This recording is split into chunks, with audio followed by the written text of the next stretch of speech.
What is going on, horror horde? This is your boy Horror Gamer back with another video for you, and as you can tell by the title of this video, this is another Horror Gamer Reads. And if you've been following this series, I basically read you guys a book and we talk about the book, almost like a virtual book club. And last season we did Resident Evil, The Umbrella Conspiracy, and now this season we're working on Resident Evil Volume 2, Caliban Cove. So where we left off last week was basically Rebecca had a choice to make. She's being recruited to go with another STARS team to the Caliban Cove, Maine, because there's some fuckery afoot and there's some underground umbrella type things going on in an underground laboratory. And she's a chemist, so she wants to like kind of get some one-on-one time with the T-virus, and they need her to like explain this shit when they get down there. So she's got a choice to make, and that's where we left off. So without further ado, let's just jump right back into it and see what Rebecca chooses to do, shall we? Alright, Chapter 3. Jill felt her heart quicken at Rebecca's words, a feeling that things were happening too fast and that they weren't prepared. Her decision seemed sudden, even though Jill really hadn't doubted that she'd volunteer. Rebecca was a lot stronger than she looked.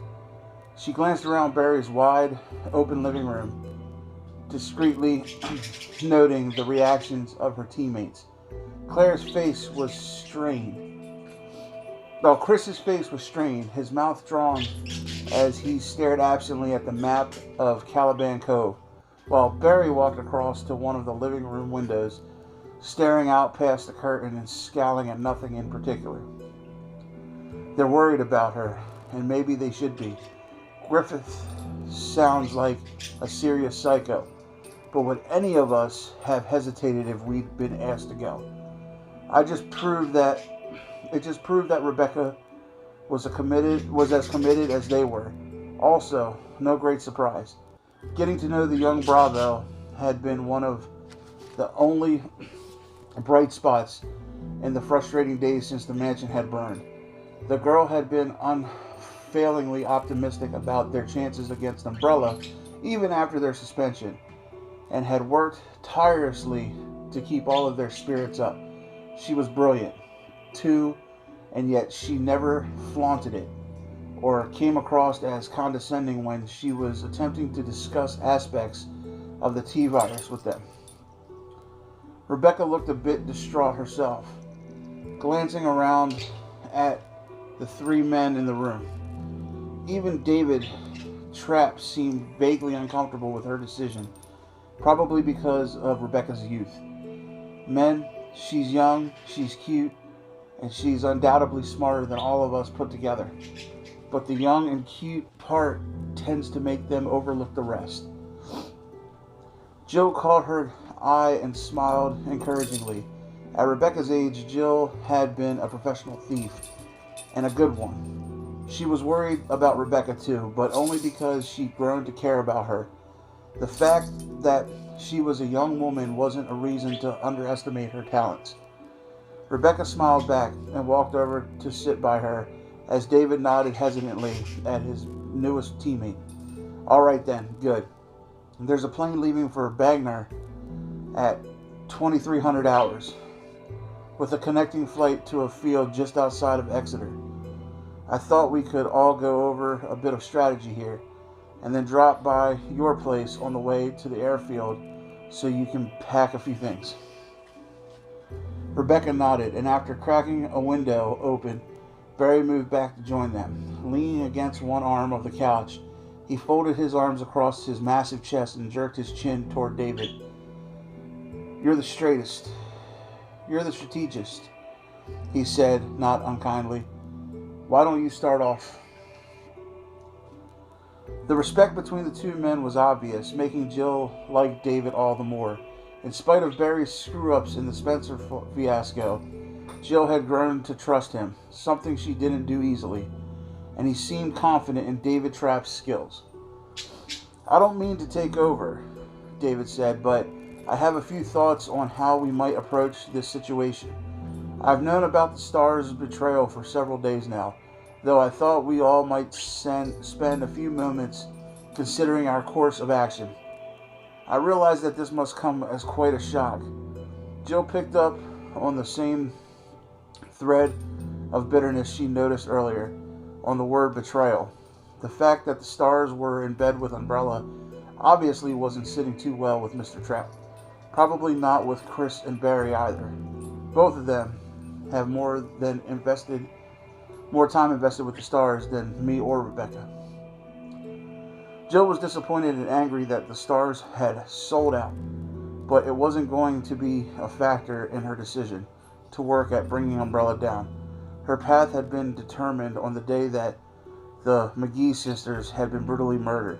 The two little girls were the first innocent victims of the T-virus spill at the Spencer estate, and they had been her friends. She pushed the thoughts away, focusing on the matter at hand. Without the Stars, their job was going to be a lot tougher. Not impossible, but she had to admit to herself that their chances of success had just dropped to somewhere near zero. It was a good thing she didn't mind being the underdog. It doesn't matter anyway. Umbrella's going to pay for what they've done, one way or another.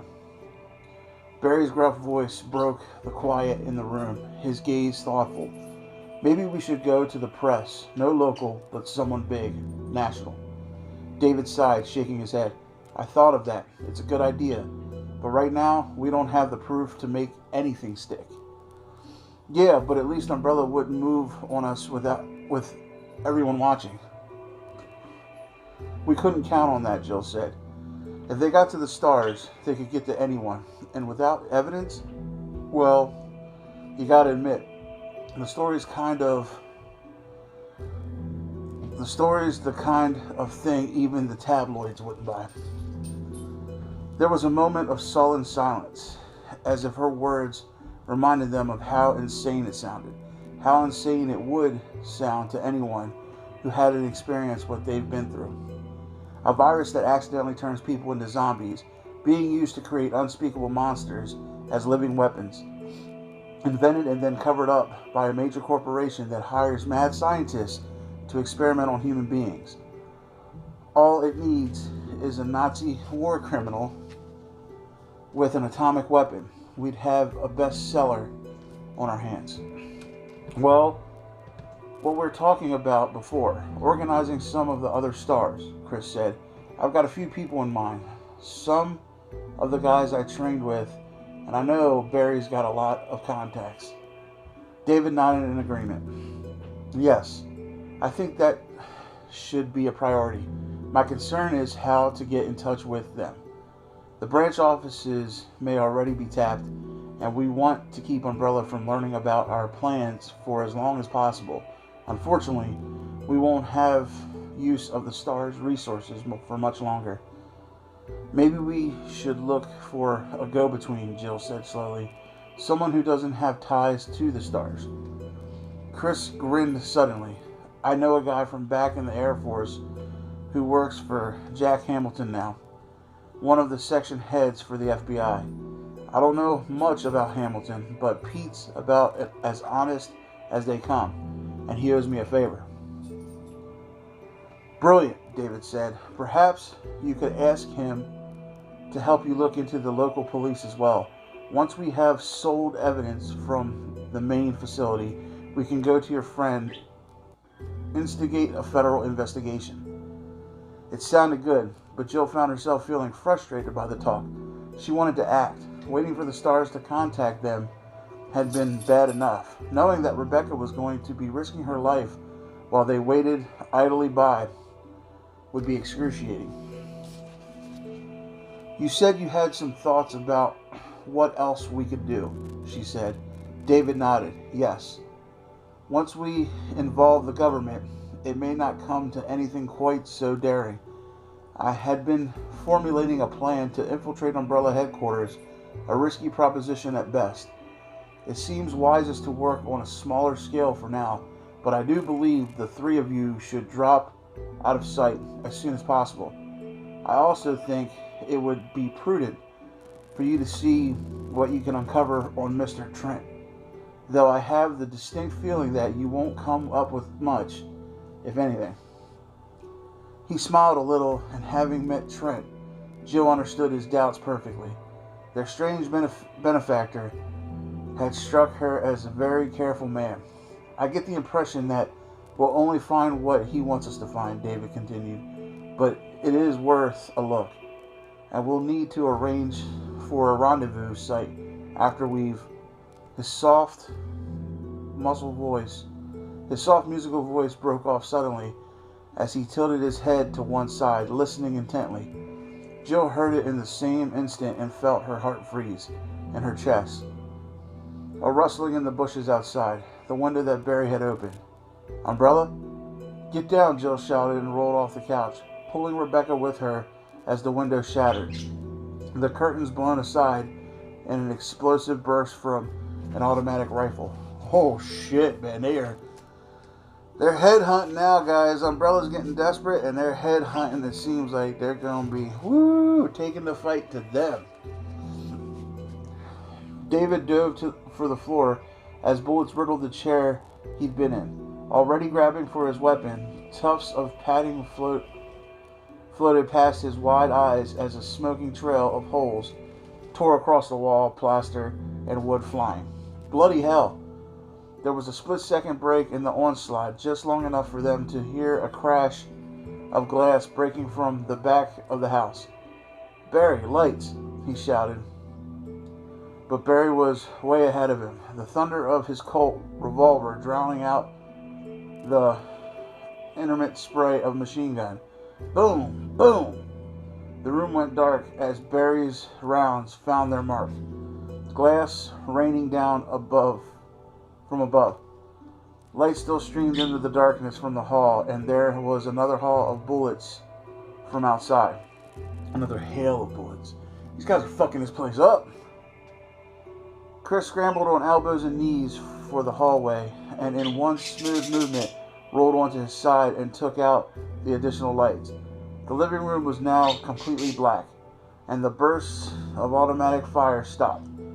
Over the ringing in his ears, David heard boots crunching on the glass back in the kitchen. The heavy steps paused, the intruder probably waiting for the window shooter to catch up. And there will be more than two covering the exits. Kitchen door, front porch, someone watching the windows. Another set of steps entered the kitchen. These hurried and shuffling, but they also stopped. The pair were waiting, either for one more of their team or for the assembled stars to make a move.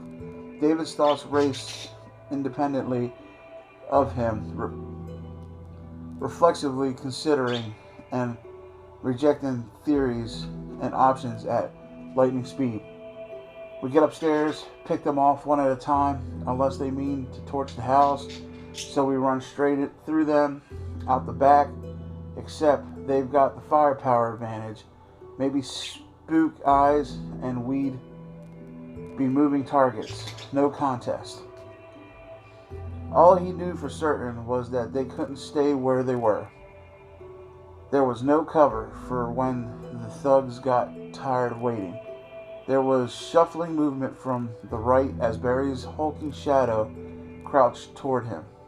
David's eyes had adjusted enough to see Jill and Rebecca on the other side of the coffee table, both of them crouched and holding handguns. He couldn't make Chris out, but he was probably still by the hall. Barry's house was the last on the block. A wooded park just passed. If they could slip out, get into the trees. The thought stuck. Even a bad plan was better than none at all. And they didn't have time to work out alternatives. "Basement door," David whispered. Barry's gruff voice was soft and strained. "Yeah." "No good. It would be posted. They'd have to get out through the second floor." "We go through the park," he whispered quickly. "Jill, get to Chris and prepare to lay cover on my signal. Barry, Rebecca, as soon as we start, hit the stairs fast to an east window." Softest jump will follow. Ready? Go. Jill was already moving around the couch, disappearing silently into the thick shadows, Barry and Rebecca right behind. David paused just long enough to scoop up the papers that Trent had given him. He stuffed them inside his shirt, the crinkling pages cool against his sweaty skin. Nothing else in his briefcase would be damaging. He crept toward the yawning blackness of the opening to the hall, edging to where Jill and Chris were crouched. The entry faced the side of the stairs. To the left was the front door and the foot of the steps. To the right, the quiet kitchen at the end of the long hall where the two umbrella operatives waited. They go right, I'll take left. When the shooting begins, the rest of the strike force should rush in the front door. David hopped. If the timing wasn't perfect, they were dead. Away from the faint light from the windows, it was too dark for hand signals. He leaned close between Jill and Chris, pitching his voice as low as possible. Both right, Jill low and outside, he whispered.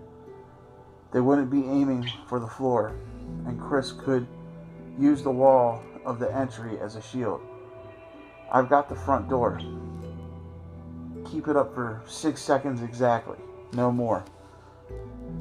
On 0, you need to be on the stairs, out of the corridor, on my mark. Now. The three of them sprang into position, Chris and Jill firing toward the kitchen, David whirling to the left. He ran for the front door in a low crouch, the count ticking. 5, 4. Behind him, Barry and Rebecca lunged for the stairs through the crash of bullets. David trained the Beretta on the darkness in front of him and was only a foot away from the door when someone kicked it in. Blam! His shoulder connected with the heavy wood, and he threw himself into it, slamming it closed. He dropped to the floor and jammed his heel against the base. 2. He fired into the door at an upright angle. 5 shots as fast as he could. Pulled the trigger. There was a strangled scream, the sound of something heavy hitting the porch, and he fired 3 more before rolling his feet into the alcove at the foot of the stairs and out of the line of fire. The time was up. Dave spun, saw Jill and Chris already on their way up, and as his feet hit the first riser, there was a sound like an explosion behind him. The front door was suddenly a mass of flying splinters, heavy rounds tearing through the wood as the umbrella team sought to end the battle. If the two alphas hadn't killed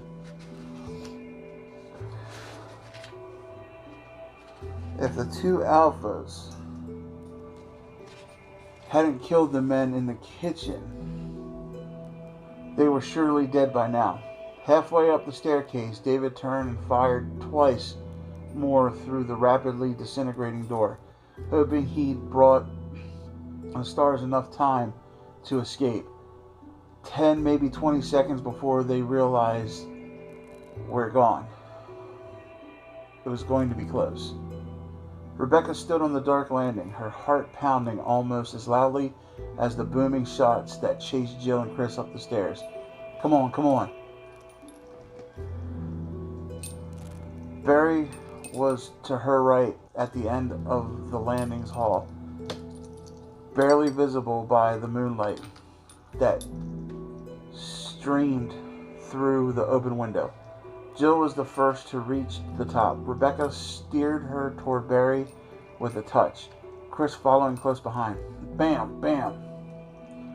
The muzzle on David's 9mm flashed brightly in the darkness on the stairs, and then he was in front of her, materializing out of the gloom like a sweaty ghost. This way. Rebecca turned and ran for the window, David by her side. Jill had already gone, and Chris was halfway out, Barry gripping one of his hands as he struggled to balance himself. Please, God, let there be a mattress, a pile of leaves. Boom!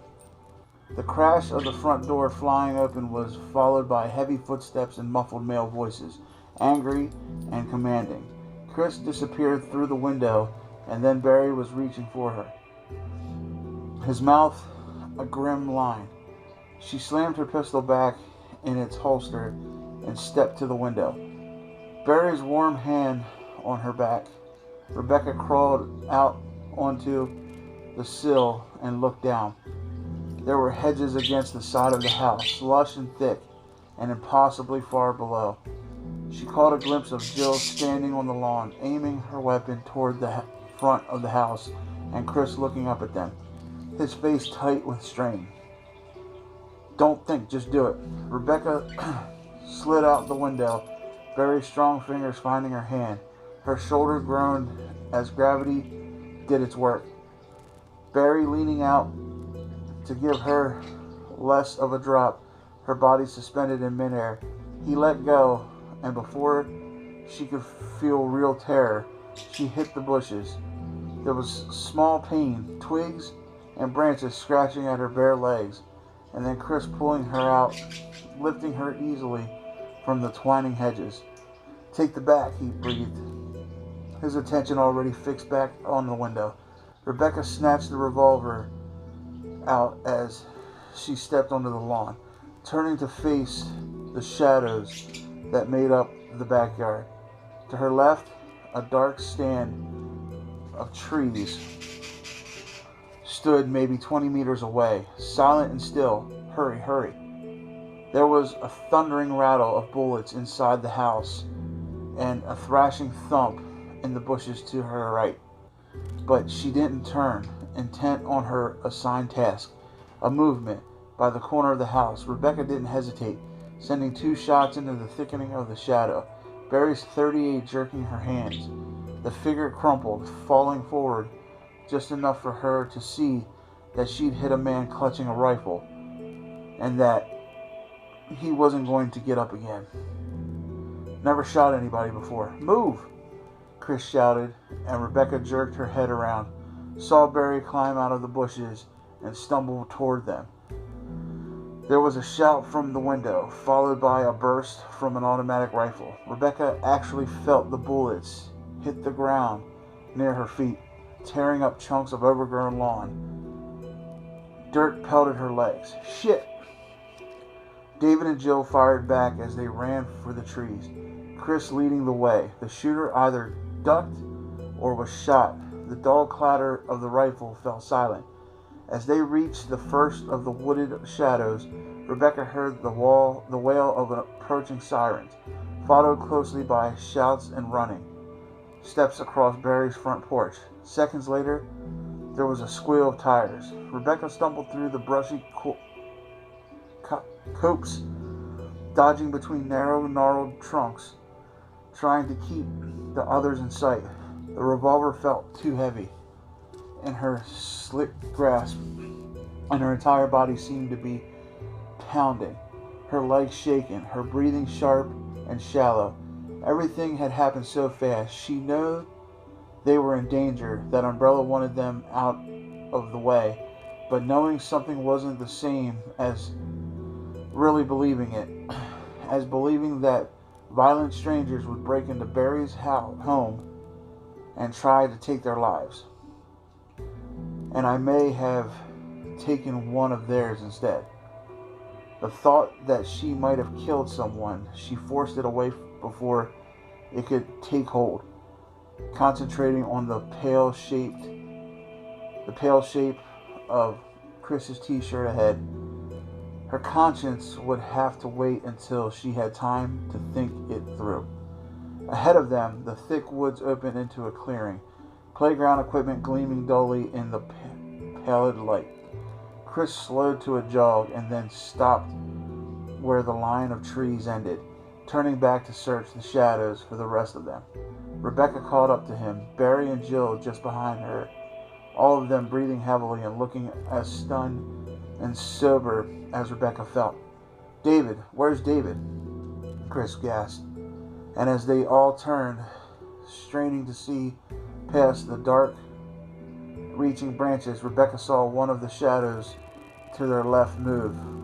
A stealthy, sliding movement. "Look out!"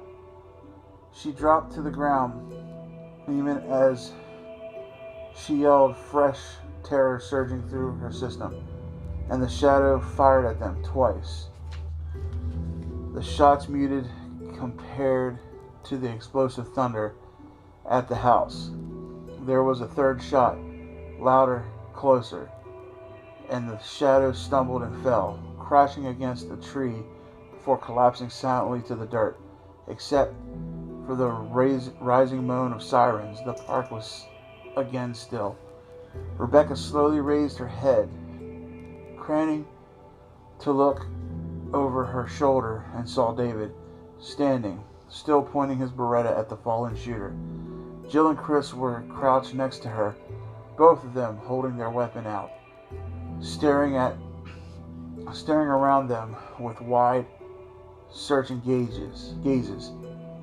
And on her other side, Barry was sprawled on the ground, his face pressed to the blanket of dried pine needles and long dead leaves. He wasn't moving. Bruh, if they kill Barry here, I'm going to be pissed.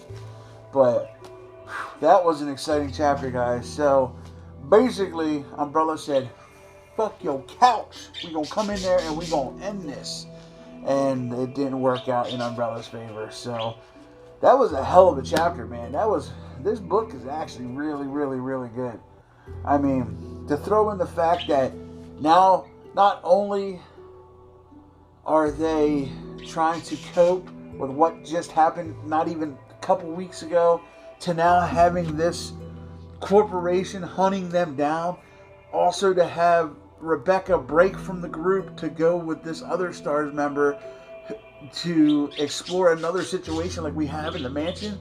Like, my head's just right now, but it's amazing, guys. I hope you guys are really enjoying this, because I'm having a hell of a time with this book, man. This book is fun. But alright, H0rr0rr, I hope you guys enjoyed this as much as I enjoyed reading it for you today.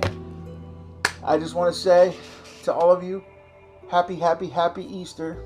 I hope you guys have good meals, good family time. I hope the Easter Bunny brought you guys big baskets full of just horror goodies. Yeah, and thank you guys for everything you do for me, and I love you guys. Don't forget, if you haven't done so yet, hit that subscribe button along with that ding-a-ling-ding-ding button. That way every time your boy H0rr0rgamer throws up one of these H0rr0rgamer reads, you're in the know. And yeah, H0rr0rr, with all that being said, I love you guys. Thank you guys, and until next time, this is your boy H0rr0rgamer saying, as always, don't fear the darkness. Embrace it.